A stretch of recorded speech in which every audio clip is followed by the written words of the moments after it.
கனத்துக்குரிய தேவ பிள்ளைகள் யாவருக்கும் ஆண்டவராக இயேசு கிறிஸ்துவின் நாமத்தின் நல்வாழ்த்துக்கள். இந்த வாரத்தின் முதல் நாளிலே தினமொரு தூதன் வழியாக அவங்களை சந்திப்பதிலே நான் சந்தோஷப்படுகிறேன். இந்த நாளிலே ஏசாயா தீர்க்கதரிசன புஸ்தகம் 43வது அதிகாரம் 11வது வசனம். நானே கர்த்தர், என்னை அல்லாமல் இரட்சகர் இல்லை என்று ஆண்டவர் சொல்லுகிறார். அன்பானவரே, இரட்சகர் என்றால் பாதுகாப்பவர், விடுவிப்பவர், மன்னிக்கிறவர், இப்படி நிறைய அர்த்தங்களை சொல்லலாம். இன்றைக்கி ஒவ்வொரு மனிதனுக்கும் பாதுகாப்பு தேவை, விடுதலை தேவை, மகிழ்ச்சி தேவை, வெற்றி தேவை, சுகம் தேவை, பக்தி விருத்தி தேவை. இப்படி சகல விதமான ஆன்மீகமான வாழ்விலும், ஆவிக்குரிய வாழ்விலும், சரீர பிரகாரமான உலக பிரகாரமான வாழ்விலும் அவர்கள் வெற்றியடைய வேண்டும் என்பது எல்லாருடைய விருப்பமாக இருக்கிறது. அதற்குத்தான் பல்வேறு முயற்சிகளை மனிதன் செய்து கொண்டே இருக்கிறான். ஆண்டவர் சொல்கிறாரு, நான் தான் கர்த்தர்ங்கிறார். எல்லாவற்றையும் படைத்தவர் நான் தாங்கிறார். அப்போது அவரைத்தானே நாம் ஆராதிக்கணும். இன்றைக்கி வாரத்தின் முதல் நாள் நாம் என்ன செய்யணும்? படைத்தவரை ஆராதிக்கணும்.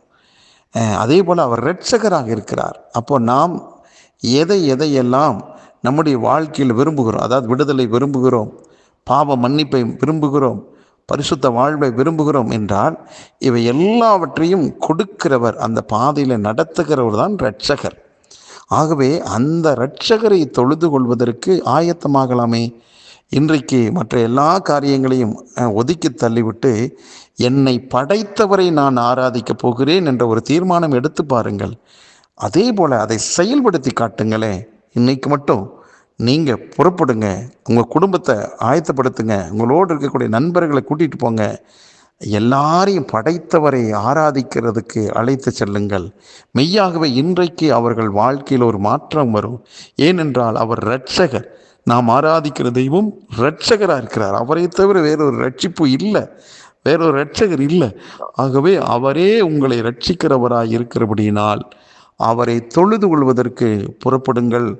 மெய்யாகவே இன்றைக்கு நீங்கள் அந்த இரட்சகர் மூலமாக இரட்சிப்பின் சந்தோஷத்தை பெறுவீர்கள். இந்த நாள் உங்களுக்கு ஒரு மகிழ்ச்சி நாளாகவே இருக்கும். வேறு எந்த இடத்துக்கு போனாலும் கிடைக்காத ஒரு சந்தோஷம், மகிழ்ச்சி இன்றைக்கு ஆண்டவரை ஆராதிப்பதற்கு உங்களுக்கென்று கொடுக்கப்பட்டதான திருச்சபைக்கு சென்று ஆராதித்து பாருங்கள். நிஜமாகவே அந்த மகிழ்ச்சியின் வாழ்வை அனுபவிப்பீர்கள். ஜெபிக்கலாம். நல்ல தகப்பனே, இந்த நல்ல நாளுக்காக நன்றி. இந்த நாள் ஆண்டவரே இரட்சகராகி உம்மை தொழுது கொள்ளக்கூடிய நல்ல நாள். ஆண்டவரே, இதை ஆண்டவரே நாங்கள் ஆவியோடு உண்மையோடு செய்ய உம்முடைய கரத்தில் அர்ப்பணிக்கிறோம்.